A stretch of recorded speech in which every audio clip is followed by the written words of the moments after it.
चलो देखो नेक्स्ट देखो। अब है कौन रिएक्शन? डिस्प्लेसमेंट रिएक्शन और डबल डिस्प्लेसमेंट रिएक्शन। देखो बाबू, डिस्प्लेसमेंट रिएक्शन क्या है? एगो आप लोग को मेटल रिएक्टिविटी सीरीज पढ़ाए थे।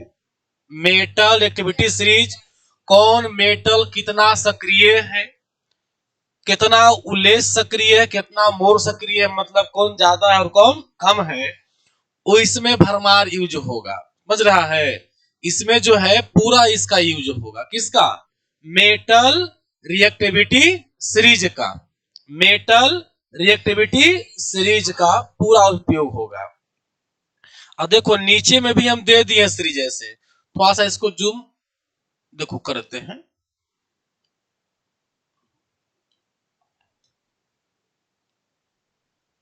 देखिए, देखो यहां पर सीरीज एक बार दे दिए, फिर से आप लोग देख लेना। पोटासियम है, सोडियम है, बैरियम है, कैल्शियम है, मैग्नीशियम है, एल्युमिनियम है, मैंगनीज है, जिंक है, फेरस है, निकेल है, अस्टेनम है, मतलब टिन, और लीड शीशा हो गया, प्लम्बम। हाइड्रोजन, हाइड्रोजन जो है बाउंड्री लेवल पे होता है। याद रखना, हाइड्रोजन से नीचे वाला जो होता है उलेस है ना? ऐसे सब एक दूसरे का लेस ही होता है। कॉपर है, हाइड्राजीनम यानी पारा मरकरी, ये हो गया अर्जेंटम सिल्वर, ये हो गया औरम गोल्ड, ये हो गया प्लेटिनम। इस सब में देखना ग्रेटर देन का चिन्ह लगा हुआ है ना बाबू? तो ग्रेटर देन का चिन्ह यहाँ लिखा हुआ है, ऐसे देखो, पोटासियम ग्रेटर देन सोडियम, मतलब पोटासियम मोर रिएक्टिव है, ये मोर, ये हो गया मोर रिएक्टिव, ये हो गया लेस रिएक्टिव। समझ गया? जैसे कि यहाँ उदाहरण एगो समझिए, लिखा हुआ है निकेल मोर देन क्या स्टेनम टिन, तो इसका मतलब है कि ये जो है मोर रिएक्टिव है और ये क्या है? लेस रिएक्टिव है। ये चार्ट पहले भी समझाए थे, आज भी रिव्यू मार दिए हैं। तो देखो अब हम लोग बात करते हैं यहाँ पर कि सर इस डिस्प्लेसमेंट रिएक्शन क्या है। एक चीज ध्यान देना, डिस्प्लेसमेंट रिएक्शन का मतलब होता है बेटा विस्थापन अभिक्रिया। हिंदी में इसको क्या बोलते हैं? हिंदी में इसको बोलते हैं विस्थापन अभिक्रिया। क्या बोलेंगे? इसमें एक एलिमेंट दूसरे एलिमेंट को हटा कर करके, भगा कर करके, विस्थापित कर करके उसका जगह ले लेता है। जैसे कल हस्बैंड वाइफ मामला है ना? उसमें क्या देखे थे कि लोहा जो है कॉपर को हटा दिया और उसका जाके जगह ले लिया। कॉपर के जगह पर कौन बैठ गया? लोहा पे आयरन बैठ गया। तो ये वो हो गया विस्थापन अभिक्रिया। अगर कोई भी एलिमेंट अगर एक दूसरे को विस्थापित करता है, भगा देता है और वहां ऊपर जगह ले लेता है, तो इसको बोलते हैं डिस्प्लेसमेंट रिएक्शन। क्या बोलते हैं? अब इसमें ध्यान देना है, हमेशा जो मोर रिएक्टिव होगा वो हटावेगा, भगावेगा किसको? लेस रिएक्टिव वाले को। मोर रिएक्टिव भगावेगा, हटावेगा या विस्थापित करेगा किसको? लेस रिएक्टिव को। लेस रिएक्टिव को मतलब जो ज्यादा सक्रिय है वो अपने से कम सक्रिय वाले को भगा देगा, हटा देगा, विस्थापित कर देगा और उसका जगह वो ले लेगा। उसी आज अभिक्रिया को पढ़ने जा रहे हैं हम लोग। देखिए यही उदाहरण दिए थे, वहां पर भी कॉपर सल्फेट है और यहां पर लोहा मिला, लोहा अभिक्रिया करने आया। तो देखो यहां पर कॉपर के बारे में समझिए, कॉपर बेटा लो रिएक्टिव है, लेस रिएक्टिव है, और आयरन जो है ये क्या है? मोर रिएक्टिव है। तब क्या करेगा? आयरन कॉपर के मार के फैट से धर के धुन देगा। किसको? कॉपर को। ले बेचारा कॉपर एकदम साइड पकड़ लेगा। देखो ये कॉपर जो है साइड पकड़ ले, भाग गया। अब एक जगह पर कौन टपक गया? आयरन टपक गया। देख लो, आयरन सल्फेट के साथ जो कॉपर लगा हुआ था उसको आयरन ने मार के हटा दिया और कॉपर के जगह पर क्या किया, आके बैठ गया। क्यों बैठ गया? क्योंकि आयरन जो है मोर रिएक्टिव है और कॉपर क्या है, लेस रिएक्टिव है। एग्जाम में कोई पूछ दे, एग्जाम में पूछ दिया जाए या कोई व्यक्ति पूछ दे कि बाबू रे इस अभिक्रिया में आयरन हट गया, क्या आयरन जुट गया, आयरन जुट गया और कॉपर हट गया, विस्थापित हो गया, वजह क्या है? तो बोलिएगा कि सर आयरन जो है ना मोर रिएक्टिव है और कॉपर लेस रिएक्टिव है। मतलब कॉपर की अपेक्षा आयरन जो है, लोहा जो है ज्यादा सक्रिय है, इसीलिए सल्फेट के पास से कॉपर को हटा दिया और वहां पर अपने बैठ गया, यानी सल्फेट से जाके मिल गया कौन, लोहा, और कॉपर को विस्थापित कर दिया। ये हुआ। अच्छा अब एक चीज समझो, इस सिस्टम का, इस अभिक्रिया का जीवन में भी उपयोग हो सकता है। व्यापार संगठन में भी इसका उपयोग हो सकता है, उद्योग जगत में भी इसका उपयोग हो सकता है। कैसे? समझिए, अगर आपको मान लो कॉपर सल्फेट है और कॉपर सल्फेट से थोड़ा कॉपर निकाले का रहेगा, कॉपर सल्फेट है तुम्हारे पास और उसमें चाहते हो कॉपर को अलग कर दे, कॉपर को निकाल दे, कॉपर को निकाल दे, तो जब कॉपर निकालना होगा तो आप क्या करोगे बताओ? कॉपर जो निकालो क्या करिएगा? तो उसमें लोहा मिला देंगे, सोडियम मिला देंगे, पोटासियम मिला देंगे, कैल्शियम मिला देंगे। जो हमारा कॉपर से मोर रिएक्टिव होगा, मतलब इतना से इतना में किसी को भी आप अगर मिला दोगे इसमें तो कॉपर को हटा देगा और अपना सल्फेट बना लेगा, कॉपर हट जाएगा। तो इसका इंडस्ट्री में उपयोग हुआ कि नहीं होगा? कॉपर सल्फेट से क्या निकालना रहेगा? कॉपर। तो जब कॉपर निकालना रहेगा तो क्या करेंगे भाई कि उसमें कुछ जो कॉपर से ज्यादा सक्रिय है, मोर रिएक्टिव है, उसको मिला देंगे, है ना। जैसे मान लो कि मैग्नीशियम में मिला दोगे तो मैग्नीशियम का सल्फेट बना लेगा और कॉपर अलग हो जाएगा,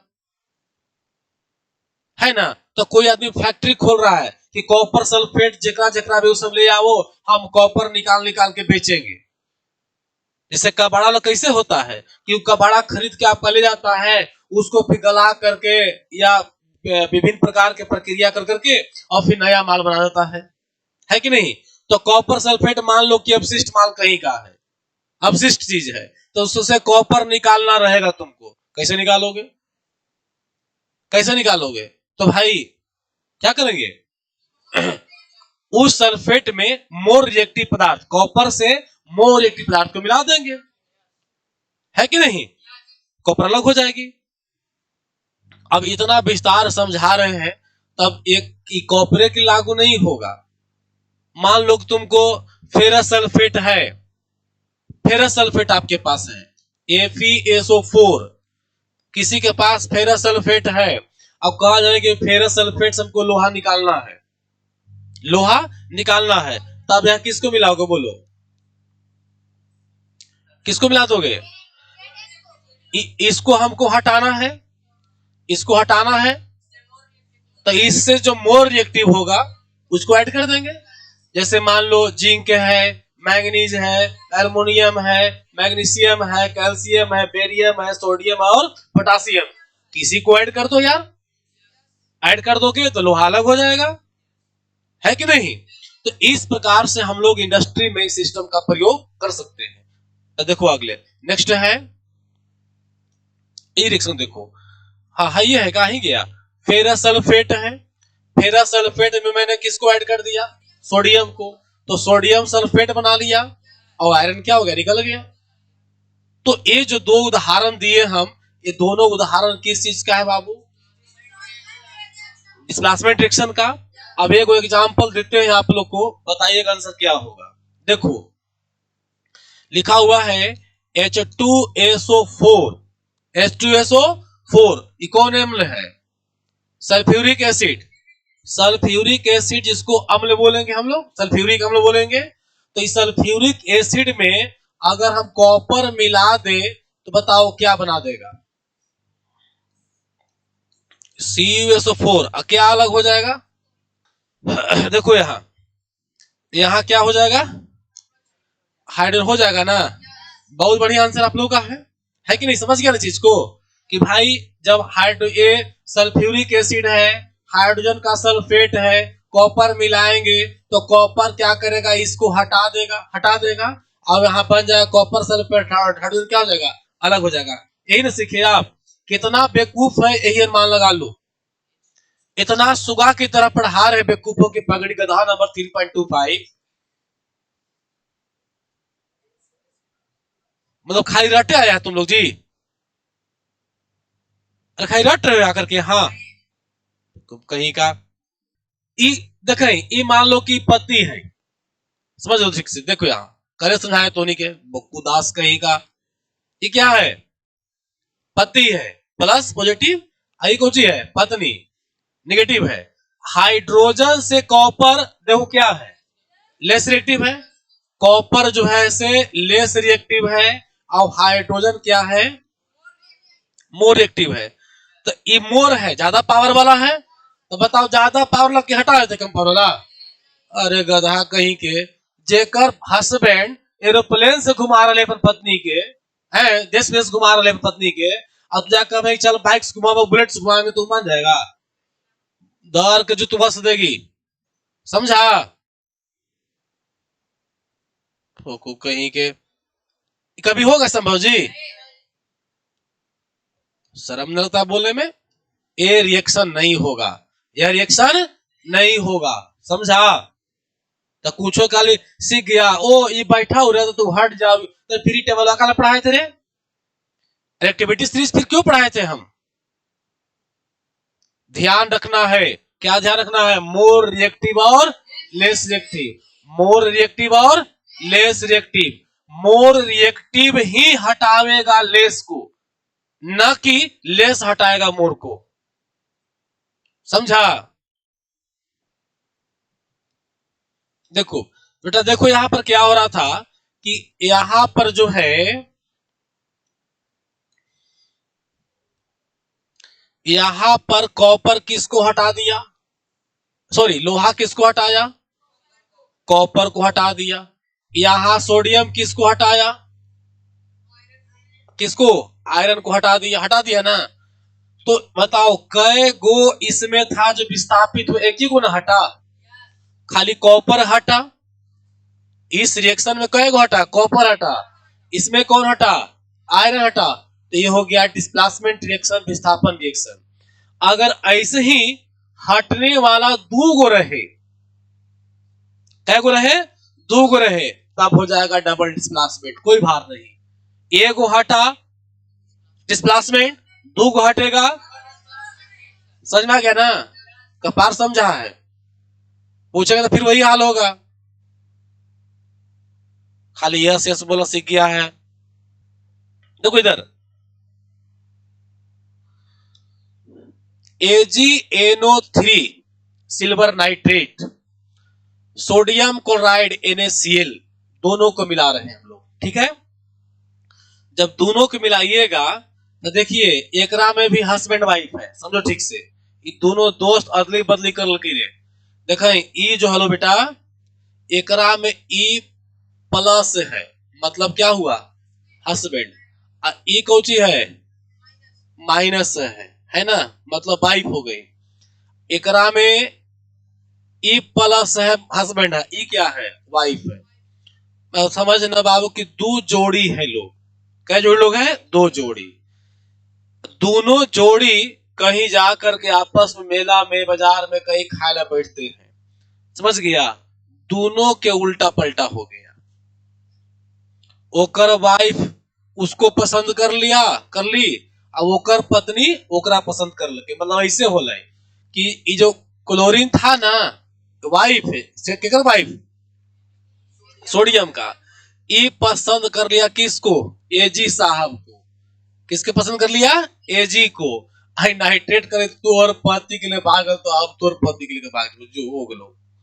दोनों जो है से अपने हस्बैंड का अदली बदली कर लिए। तो देखो ई सोडियम एजी को हटाया और ई एजी सोडियम को हटाया, हटा दिया ना, मतलब जब सोडियम इसको हटाया ना तो ये कहता है कि हम छोड़ दो, हम तोर पत्नी लेके भाग जाओ। समझ गया ना, दोनों जो है से अपना अदली बदली कर लिया। तो यहाँ विस्थापन क्या हुआ, एगो कि दू गो, क्या विस्थापन। तो जब विस्थापन दो हुआ तो इसी को नाम पड़ जाएगा डबल डिस्प्लेसमेंट, द्विविस्थापन। क्या नाम पड़ जाएगा, द्विविस्थापन अभिक्रिया। क्या नाम पड़ जाएगा, क्लियर हो गया। देखिए वही बन गया सोडियम नाइट्रेट और AgCl, मतलब हो गया सिल्वर क्लोराइड, बन गया। ठीक उदाहरण सेकंड देखिए, दूसरा उदाहरण देखिएगा, यह बेरियम क्लोराइड।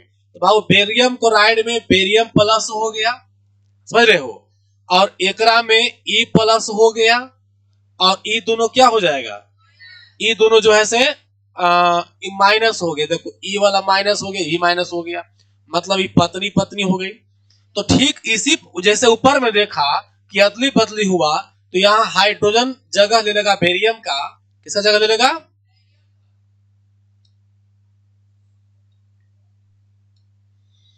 यह जो जगह ले लेगा बेरियम वाला, और बेरियम ले लेगा जगह किसका वाला, हाइड्रोजन वाला। देख लिया ना, बेरियम के जगह पर कौन आ जाएगा, हाइड्रोजन। तो हाइड्रोजन क्लोराइड HCl बन जाएगा, और यहां पर कौन आ जाएगा, बेरियम आ जाएगा, तो बेरियम सल्फेट। कयो का विस्थापन हुआ बेटा, दो का। तो कौन विस्थापन, डबल डिस्प्लेसमेंट। क्या, तो डिस्प्लेसमेंट और डबल डिस्प्लेसमेंट क्लियर हो गया। एक चीज समझ में आया कि डिस्प्लेसमेंट रिएक्शन में एकदम पक्का ज्ञान होना चाहिए मोर रिएक्टिव और लेस रिएक्टिव का। That means metal reactivity series पर हम लोग कमांड होना चाहिए। कहां कमांड होना चाहिए, मेटल रिएक्टिविटी सीरीज पर हम लोग का कमांड होना चाहिए। तो नेक्स्ट देखो, अब क्या आया, न्यूट्रलाइजेशन। न्यूट्रलाइजेशन, न्यूट्रलाइजेशन जिसको बेटा हिंदी में बोलते हैं हम लोग उदासीकरण। उदासीकरण उदास शब्द से बना है, और न्यूट्रलाइजेशन बना है न्यूट्रल शब्द से। कौन शब्द से, न्यूट्रल शब्द से। जैसे कभी ऐसा सुना होगा गांव में कि दो भाई है कोई परिवार में, और तीसरा कोई गांव के व्यक्ति से लड़ाई होता है। तो दो भाई अलग अलग है या साथ है जो भी रहे, लड़ाई जब हुआ तो एक को भाई खाली जाकर लड़ रहा है, बोल रहा, गरिया रहा है, दूसरा का एकदम न्यूट्रल है। न्यूट्रल मतलब पावर में नहीं है, उदास है। तो दुनिया में जितना भी पदार्थ है उसका तीन कैटेगरी है। क्या कैटेगरी, या तो एसिडिक अम्ल होगा, अम्लीय होगा, दूसरा क्षारीय होगा, या तो उदासीन होगा। समझ रहा है, अम्लीय, क्षारीय और उदासीन होगा। तो ये तीन कैटेगरी है। तो देखिए एसिड को जब बेस से मिला दीजिएगा, एसिड का उल्टा बेस है, बेस का उल्टा एसिड।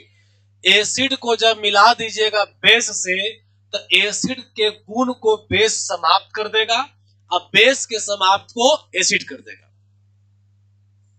समझ गया। जैसे मान लो कि दो व्यक्ति लड़ रहा है, दो व्यक्ति के बीच जो चालू हो गया, तो एक व्यक्ति होकर पावर को जीरो करने का प्रयास करेगा, और वो व्यक्ति उसके पावर को जीरो करने का प्रयास करेगा, है ना। तो अब एक उदाहरण यहां समझावेंगे, पहले समझो ठीक से। देखो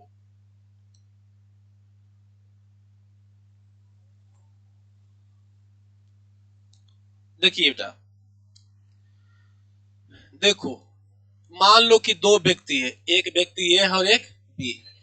तो जब दोनों के बीच झगड़ा चालू होगा, तो पता है इसका सेना को ई मारना चाहेगा, नहीं ये चाहेगा ये ना कि एकदम बी को हम खत्म कर दे, और ए चाहेगा, बी चाहेगा कि हम ए को खत्म कर दे। मतलब दोनों एक दूसरे का जानी दुश्मन बन जाएगा।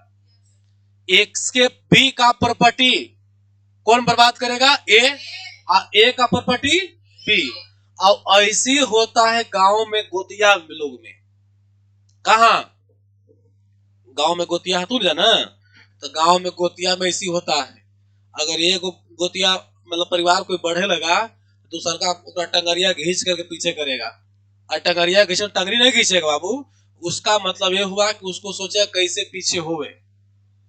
तुम बिजनेस करना चाहोगे, थोड़ा सा उससे मान लो लीगल कुछ काम हो गया तो पट से थाना को फोन कर देगा कि सर जानते हैं देखिए यहाँ लीगल काम हो रहा है। जैसे उदाहरण मान लो कि दो भाई था, एगो मिल खोल दिया, खूब मिल चलने लगा, और एगो बेचारा पीछे रह गया। तुम कहते कि देख अलग हुआ, मिल खोल दिया और मिलिया खूब चल रहा है, वो तो हमारा ढेर आगे बढ़ जाएगा, मिल से गाड़ी खरीदेगा, जमीन खरीदेगा, घर बनावेगा।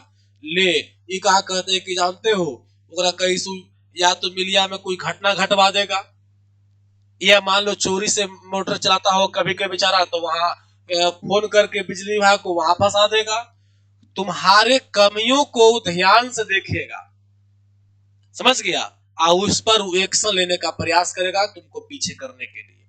तो गांव में गोतिया ने हमेशा होते रहता है कि जब आप आगे बढ़ोगे पीछे से क्या करेगा, पैर खींचेगा। पैर खींचना मतलब क्या, ये पैर पकड़ खींचना मतलब आपको डैमेज देना, आपके बिजनेस को डैमेज देना। बात समझ रहे हैं? तो बेटा इस प्रकार से जो है ये होते रहता है। तो हमेशा रखना कि जब दो व्यक्ति के बीच युद्ध होता है, लड़ाई झगड़ा होती है, तो उस कंडीशन में दोनों एक दूसरे के पावर को जीरो करना चाहता है। उसी तरह से हमारे यहाँ एसिड और बेस का कुछ कहानी होता है। ध्यान तो देखो, एसिड बेस है क्या पहले समझ लो।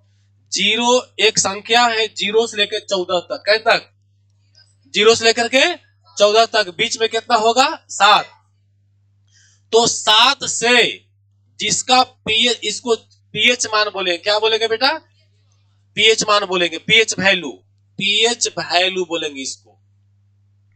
पीएच वैल्यू 0 से लेके 14 तक होती है, जिसमें 7 से अगर कम है तो उसको हम लोग बोलते हैं एसिड। क्या बोलते हैं, एसिड। और 7 से अगर ज्यादा है तो इसको हम लोग क्या बोलते हैं, बेस बोलते हैं। अब अगर एकदम 7 पर है, 7 पर ही अगर है तो इसको बोलते हैं न्यूट्रल। क्या बोलेंगे इसको, सॉरी न्यूट्रल नहीं हो, साल्ट बोलेंगे। न्यूट्रल तो क्रिया हो गया, साल्ट क्या बोलेंगे, साल्ट बोलेंगे। एसिड का हिंदी हम लोग क्या बोलेंगे, अम्ल बोलेंगे। और बेस का हिंदी क्या बोलेंगे, क्षार होगा। और इसका हिंदी क्या होगा, लवण। ध्यान दो, हम लोग बोलचाल की भाषा में खाने वाले नमक को साल्ट कहते हैं, लेकिन ओकर रियल में साल्ट नाम नहीं है, उसका नाम है टेबल साल्ट। कौन साल्ट, टेबल साल्ट। हम लोग टेबल साल्ट को साल्ट बोलते हैं शॉर्ट में, है ना, ताकि एनर्जी बचे, है ना। भारत के हम लोग मैनेजमेंट में आगे रहते हैं, भारत के लोग मैनेजमेंट में आगे रहते हैं। ये लोग चाहते हैं कि कम पैसा लगावे, फायदा अधिक कमाए, है ना। इसीलिए देखो स्टूडेंट लोग जो होता है बजरंग बली को पूजा करता है। किसको पूजा करता है, बजरंग बली को।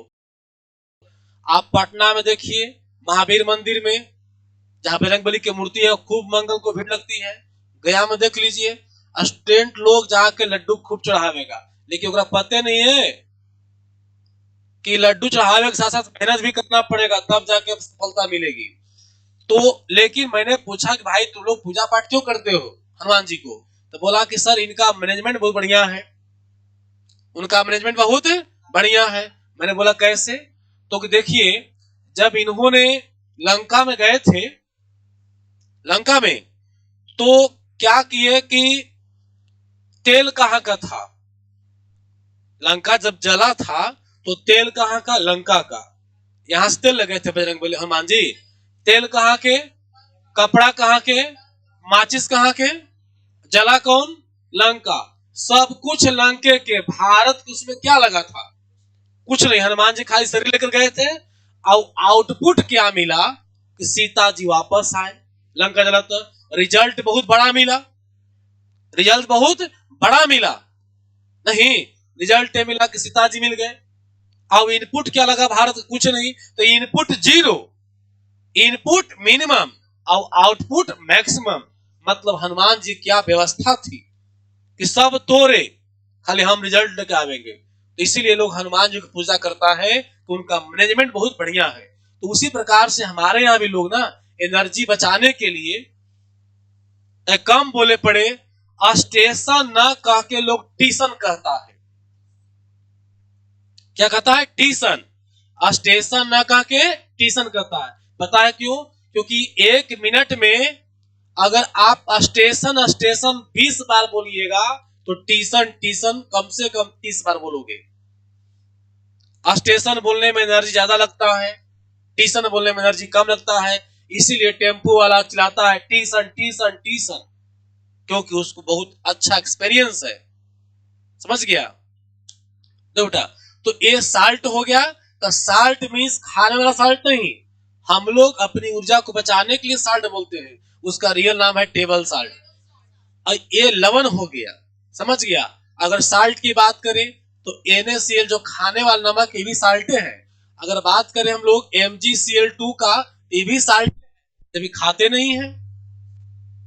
इसको खाते हैं हम लोग, MgCl2 नहीं खाते हैं, लेकिन ये भी साल्ट ही है और ये भी साल्ट ही है। तो साल्ट का मतलब नमक ही नहीं समझना है, साल्ट का मतलब समझना है कि मेटल और नॉन मेटल का कंपाउंड होगा जो एसिड और बेस से बनता है। क्लियर हो गया? चलिए याद करो। चलो देखो, जिसका पीएच मान 7 से कम होगा, जिसका पीएच मान 7 से कम होगा वो क्या कहलाएगा? एसिड। जिसका पीएच मान 7 से ज्यादा होगा, बेस। कै तक होगा? जिसका पीएच मान 7 होगा क्या कहलाएगा? साल्ट, लवण, उदास। ना वो अम्लीय ओकरा में है और ना उसमें क्षारीय है। समझ रहे हो? अगर 2 भाई आपस में झगड़ रहा है, भाई झगड़ रहा है, तो जे भाई हार रहा है वो मान लो कमजोर हो गया, और जो भाई जीत रहा है लड़ाई में वो बरियार हो गया। अब बाप मतारी न्यूट्रल रहते हैं, उदासीन रहते हैं। तो उस अवस्था में जब 2 भाई झगड़ता है, आपस में मारामारी करता है, तो कोई पूछे कि बाप मतारी पेरेंट्स का पीएच मान क्या होगा, तो बोलना 7 उनका है। जिसका बाप मतारी एक्शन में नहीं रहेगा तो कहना कि उनका पीएच मान कितना है? 7 है। अब अगर बापो जाके एगो बेटा के मारना शुरू कर दिया तब ना। तो हालांकि गार्जियन को चाहिए कि उनका पीएच मान 7 ही रहे, वो कानून से पक्ष लेके बात नहीं करे, है ना? विकी कह रहा है कि हमारा तो पक्ष लेके मई मारती है भाई, है ना? तो छोटा है इसलिए आप बड़ा हो जाइएगा ना, शादी वादी हो जाएगा ना, तो वो लोग भी सब शांत हो जाएंगे। समझा? ठीक है? चलो तब बोल देना मम्मी तो अपना पीएच मान 7 बना के रखो। पीएच मान 7 से घटना बढ़ना नहीं चाहिए। सर सिखाए हैं कि पेरेंट का पीएच मान 7 होना चाहिए, मतलब पेरेंट उदास होना चाहिए, किसी बेटा बेटी के पक्ष लेके बात नहीं करे। क्लियर हो गया?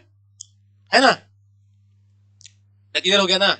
अब देखो कुछ बात याद रखना, हमारे बॉडी में जो ब्लड दौड़ रही है नसों में, उसका पीएच मान 7.4 याद रखिएगा।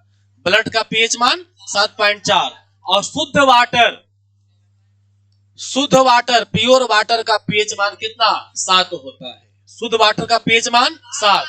अशुद्ध वाटर जो होता है, जो वर्षा की बूंदे होती है, जो भाप से पानी बनता है, उसमें ना अम्लीय गुण होता है और ना क्षारीय गुण होता है। क्लियर हो गया? वो उदासीन होता है, दैट मीन्स उसका पीएच मान कितना होता है? 7 होता है।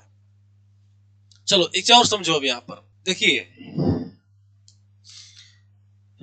रेडी है ना?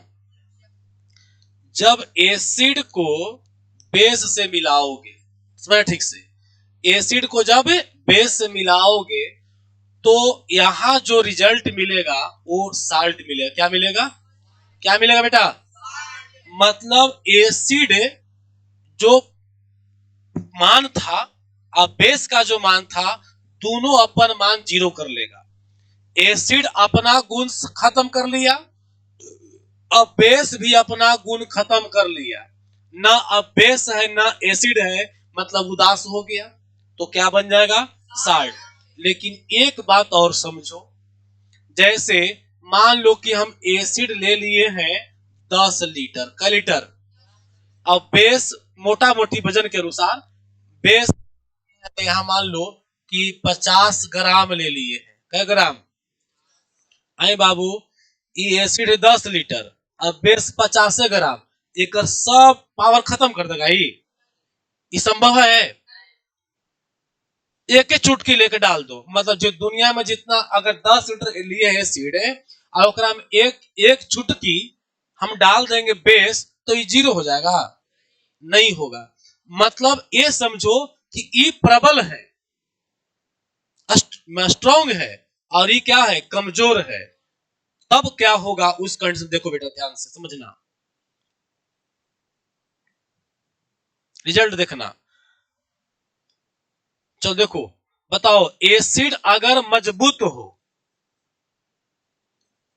स्ट्रॉन्ग हो, एसिड क्या हो? स्ट्रॉन्ग हो। एसिड क्या हो? स्ट्रॉन्ग हो। और अगर बेस जो है वीक हो, क्या हो? वीक हो। वीक मतलब कमजोर। मतलब ये पूरा बरियार है, ये पूरा कमजोर है, तो जीरो हो जाएगा? नहीं।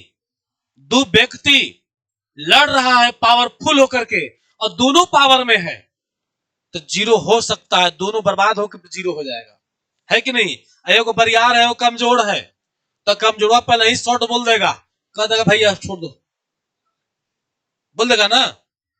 अब वही देखो अभी यूक्रेन और रूस के बीच खूब चल रहा है, 4-5 साल हो गया ना भाई, क्योंकि दोनों स्ट्रॉन्ग है।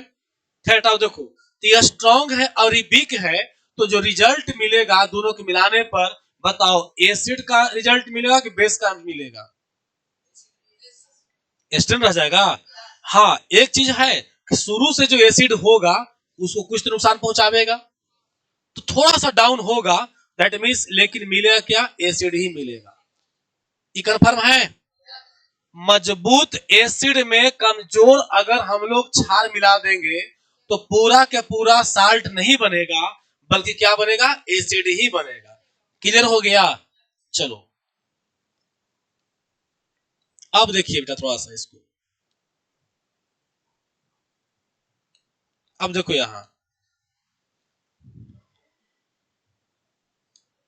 यहां पर अगर इसको बिग कर दे हम लोग, अब क्या कर दे? बिग। और बेस को स्ट्रॉन्ग कर दे हम लोग, क्या कर दे? बेस को स्ट्रॉन्ग कर दे।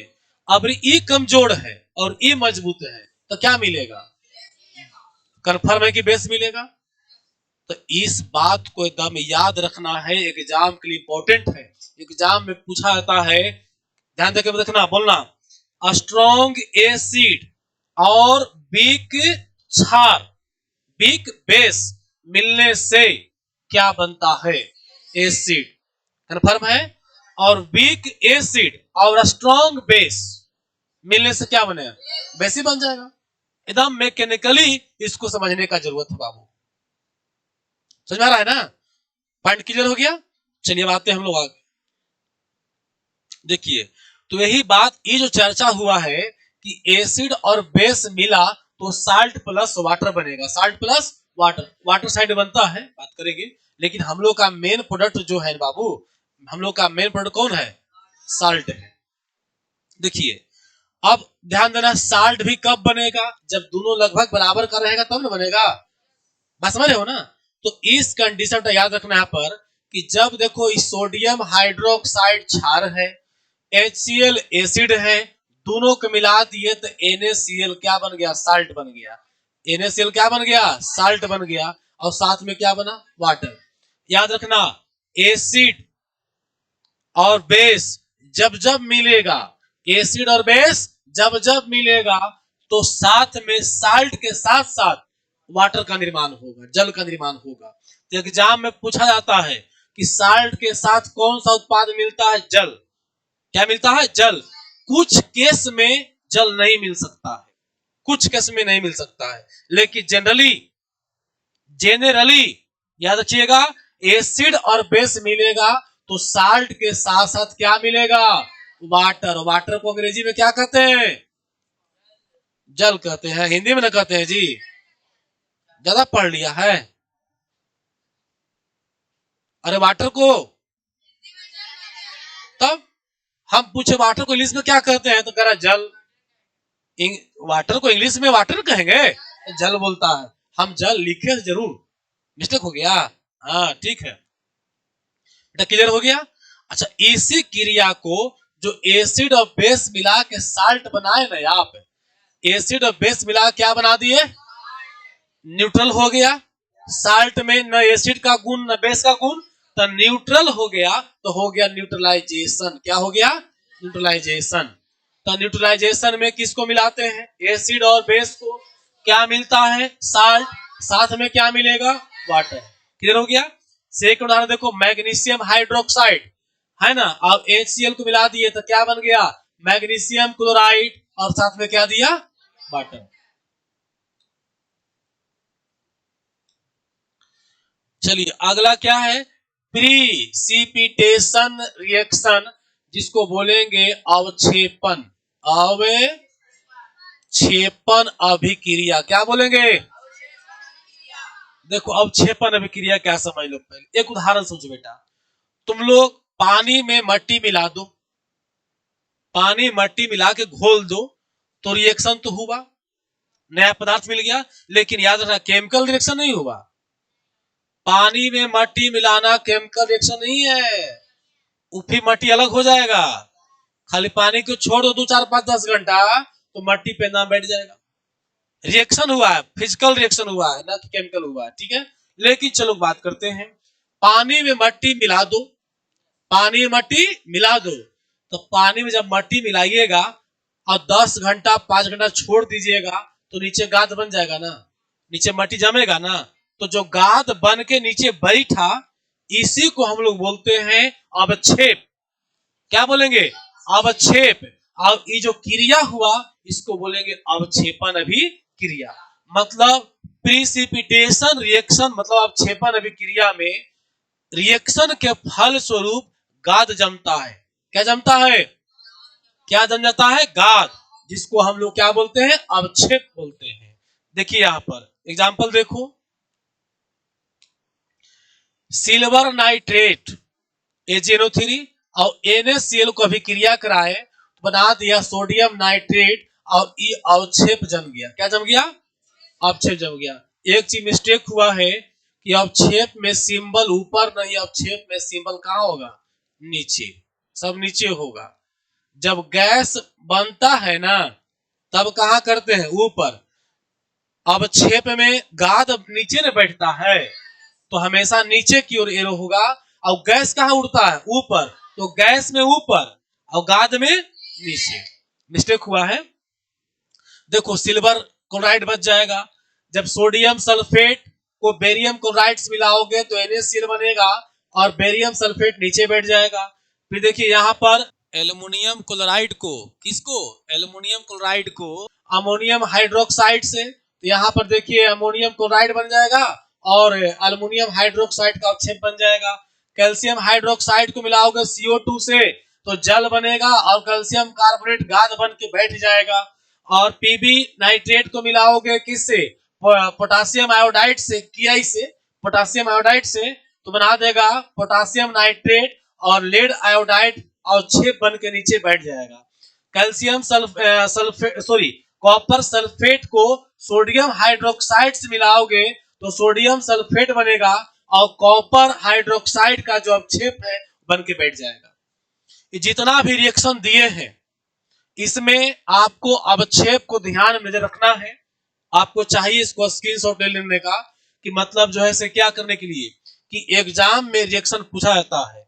टोटल रिएक्शन इंपॉर्टेंट है। एग्जाम में जो पूछा है पिछली बार, वही सब दिया हुआ है। क्लियर हो गया? अब देखो ये जो अवक्षेप बना हुआ है ना, AgCl BSO4 है ना, ये सब अवक्षेप का कोई स्पेशल रंग बन जाता है।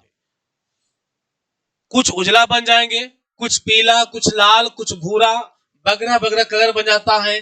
और रंग भी एग्जाम में पूछता है, रंग भी पूछता है। याद रखना बेरियम सल्फेट, बेरियम सल्फेट जब भी गाद बनेगा तो सफेद होगा, चाहे इक्वेशन जो भी रहे। अगर ई गाद बनेगा तो हमेशा सल्फेट होगा। ये वाला भी सिल्वर क्लोराइड सल्फेट सफेद होगा, एल्युमिनियम हाइड्रोक्साइड भी सफेद होगा, कैल्शियम कार्बोनेट भी सफेद होगा। अब देखो PbI2 मतलब लीड आयोडाइड जो अवक्षेप बनेगा कैसा होगा? पीला। ये वाला देखो पीला होगा, ये वाला देखो, ये वाला पीला होगा। समझ गया? और कॉपर हाइड्रोक्साइड नीला अवक्षेप, ये कैसा होगा बेटा, ये जो है कैसा हो जाएगा, नीला अवक्षेप हो जाएगा। क्लियर हो गया। तो इस प्रकार से अवक्षेप का कलर याद रखिएगा। ये चारों जो है कौन अवक्षेप होगा, व्हाइट। कैसा होगा, व्हाइट। व्हाइट तो लिखाएगा नहीं लेकिन ब्लैक से लिख दे रहे हैं, व्हाइट होगा। और ई कैसा होगा, पीला। ई कैसा होगा, नीला। क्लियर हो गया। देखिए वह अभिक्रिया जिसमें गाद के रूप में अवक्षेप प्राप्त होता है उसी को हम लोग बोलते हैं अवक्षेपण अभिक्रिया। क्लियर हो गया। देखिएगा अब करने वाले हम लोग एस्टरीफिकेशन। एस्टरीफिकेशन का मतलब होता है एस्टरीकरण। एस्टरीकरण। देखो एस्टरीकरण ऐसे हम लोग पढ़ते हैं कार्बनिक के जैविक चैप्टर में। केमिस्ट्री का जब आप ऑर्गेनिक पार्ट पढ़िएगा तो ऑर्गेनिक में एस्टरीकरण पढ़ना है। एल्कोहल और एसिड, समझे, एल्कोहल और एसिड को जब मिलाइएगा तब जो है सो वहां पर एस्टर का निर्माण होता है। किसका, एस्टर का निर्माण होता है। समझ गया। इसीलिए इसका नाम हो गया एस्टरीकरण रिएक्शन। इसके पीछे वाले क्लास में हम लोग क्या किए थे, इसके पीछे वाले क्लास में हम लोग किए थे कि अम्ल और क्षार मिला था तो दोनों का जो प्रॉपर्टी है वो न्यूट्रल हो गया था। इसलिए अम्ल और क्षार के रिएक्शन को हम लोग क्या कहते हैं, न्यूट्रलाइजेशन कहते हैं। ठीक उसी प्रकार से एल्कोहल और क्या, एसिड जब दोनों मिलता है तो निर्माण करता है किसका, एस्टर का। निर्माण किसका करता है, एस्टर का। तो एस्टर का निर्माण करता है, इसीलिए इस रिएक्शन का नाम पड़ गया एस्टरीफिकेशन रिएक्शन। क्या नाम पड़ गया, एस्टरीफिकेशन रिएक्शन। और साथ में जल भी बनता है। साथ में क्या बनता है, जल भी। वहां भी आप देखे थे कि न्यूट्रलाइजेशन में साल्ट के साथ साथ क्या बन रहा था, वाटर बन रहा था। समझ गया। अब एग्जांपल देखो, C2H5OH इस एथेनॉल ग्रुप का है। CH3COOH एथेनोइक अम्ल हो गया। जब दोनों ए मिलेंगे ये एल्कोहल हो गया। क्या हो गया, एल्कोहल। और ये हो गया एल्कोहल। एल्कोहल हो गया ये वाला, और ये हो गया आपका अम्ल हो गया। क्या हो गया, अम्ल। जब एल्कोहल और अम्ल दोनों मिलेगा तो क्या बन गया बेटा, एस्टर बन गया। क्या बन गया, एस्टर। नाम पड़ गया इथाइल इथेनोइक एस्टर, है ना। इथाइल एथेनोइक एस्टर जो है से बनकर इथेनोइक एस्टर बनकर तैयार हो गया। एक चीज समझो यहाँ ठीक थोड़ा सा एक बार और देखना है। जैसे आप वहां एसिड को मिलाया था और बेस को मिलाया था तो दोनों का प्रॉपर्टी न्यूट्रल होकर करके और साल्ट बना था, न्यूट्रल हुआ था, न्यूट्रलाइजेशन हो गया। यहां पर एल्कोहल और कौन, एसिड, दोनों मिल करके एक दूसरे के गुण को जीरो खत्म किया, समाप्त किया और एक नया पदार्थ का निर्माण किया, एस्टर का निर्माण किया। ठीक है। अब एक चीज ध्यान देना है, यहां पर एसिड के जगह पर कार्बोलिक एसिड लीजिएगा। देखिएगा, कार्बोलिक एसिड लेना है। मतलब हमेशा कार्बनिक एसिड ही लीजिएगा, HCl वगैरह नहीं लेना है। कार्बनिक एसिड के केस में ही एस्टर का निर्माण होता है। समझ गया। एसिड कैसा होना चाहिए, कार्बनिक होना चाहिए। तो एल्कोहल और एसिड मिलकर करके और एस्टर का निर्माण करता है, इसीलिए इसको बोलते हैं हम लोग एस्टरीफिकेशन बोलते हैं। क्या है भाई, तो एल्कोहल और अम्ल के बीच का अभिक्रिया हो गया। एस्टरीकरण क्या हो गया, तो एल्कोहल और अम्ल के बीच का क्या हुआ, क्रिया हो गया, अभिक्रिया हो गया। ठीक है।